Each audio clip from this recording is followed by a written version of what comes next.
महामते भारद्वाज, अब तुम श्री रामचंद्र जी की जीवनचर्या से संबंध रखने वाली इस मंगलकारिणी कथा का श्रवण करो। मैं उनका वर्णन करूँगा। उसी के द्वारा तुम सदा के लिए संपूर्ण तत्व का ज्ञान प्राप्त करोगे। वत्स, जिन्हें कहीं से भी कोई बैर नहीं है, वे कमल नयन भगवान श्री राम जब अध्ययन के पश्चात विद्यालय से निकलकर घर की ओर लौटे, तब भांति भांति की लीलाएं करते हुए उन्होंने राजभवन में कुछ दिन व्यतीत किए। तदंतर कुछ समय बीतने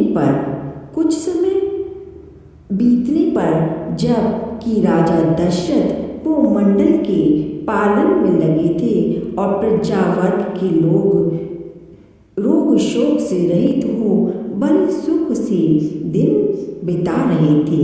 एक दिन अनंत कल्याण में गुणों से सुशोभित होने वाले श्री रामचंद्र जी के मन में तीर्थों तथा पुण्यमय आश्रमों के दर्शन की अत्यंत उत्कंठा जाग उठी। तब श्री राम ने पिता के पास जाकर उनके चरण कमलों में प्रणाम किया और इस प्रकार कहा। श्री राम बोले, पिताजी, मेरे स्वामी महाराज, मेरे मन में तीर्थों, देव मंदिरों, वनों तथा आश्रमों का दर्शन करने के लिए बड़ी उत्कंठा हो रही है। आपके समक्ष मेरी यह पहली याचना है, आप इसे सफल करने योग्य हैं। नाथ, संसार में ऐसा कोई याचक नहीं जिसे अभिष्ट वस्तु देकर आपने उसका आदर न किया हो। श्री राम पहली बार प्रार्थी होकर राजा के समक्ष उपस्थित हुए थे।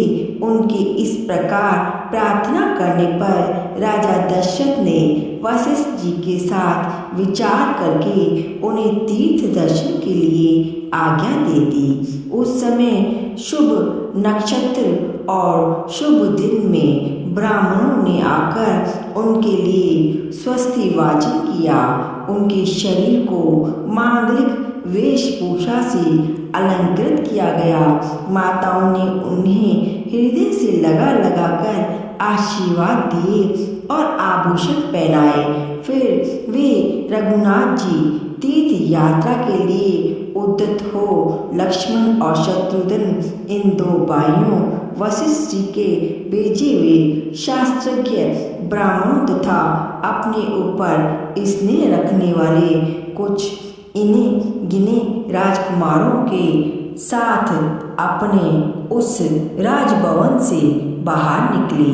श्री रामचंद्र जी दान और मान आदि से ब्राह्मणों को अपने अनुकूल बनाते, सब ओर से प्रजाओं के आशीर्वाद सुनते और संपूर्ण दिशाओं के दृश्यों पर दृष्टिपात करते वन्य प्रदेशों में भ्रमण करने लगे।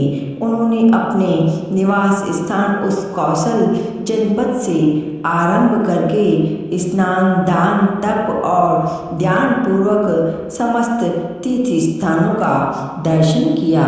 नदियों, पवित्र तट, पुण्य वन, पावन आश्रम, जंगल, जनपदों की सीमाओं में स्थित समुद्र और पर्वतों के तट, चंद्रमा के समान उज्जवल आभा वाली गंगा, श्री नील कमल सी कांति वाली निर्मल कलिनंदिनी यमुना, सरस्वती, सतलज, चंद्रभागा, इरावती, वेणी, कृष्ण वेणी और निर्विंध्या सरयू, चंबल, झेलम, विपाशा, व्यास नदी आदि, प्रयाग, नैमिषारण्य, धर्मण्य, गया और वाराणसी, श्रीशैल, केदारनाथ, पुष्कर, मानस सरोवर, उत्तर मानस, और अन्य तीर्थ समुदाय अग्नि तीर्थ, महातीर्थ, इंद्रद्युम्न सरोवर आदि पुण्य तीर्थ सरोवर, सरिताएं, नद, तालाब, कुंड, इन सब का उन्होंने आदरपूर्वक दर्शन किया।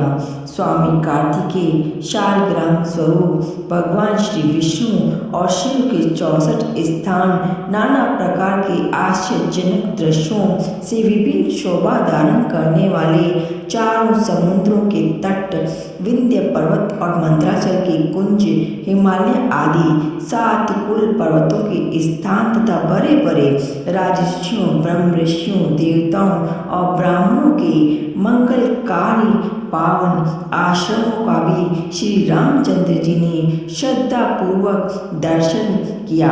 दूसरों को मान देने वाले श्री रघुनाथ जी अपने भाइयों के साथ बारंबार चारों दिशाओं के प्रांत भागों तथा भूमंडल के सभी छोरों में घूमते फिरे, दर्शन करते हुए जैसे देवता आदि से सम्मानित भगवान शंकर संपूर्ण दिशाओं में विहार करके पुनः शिवलोक में लौट आते हैं, उसी प्रकार श्री रघुनंदन श्री राम देवताओं, किन्नरों, मनुष्यों से सम्मानित हो इस संपूर्ण भूमंडल का अवलोकन करके फिर अपने घर लौट आए।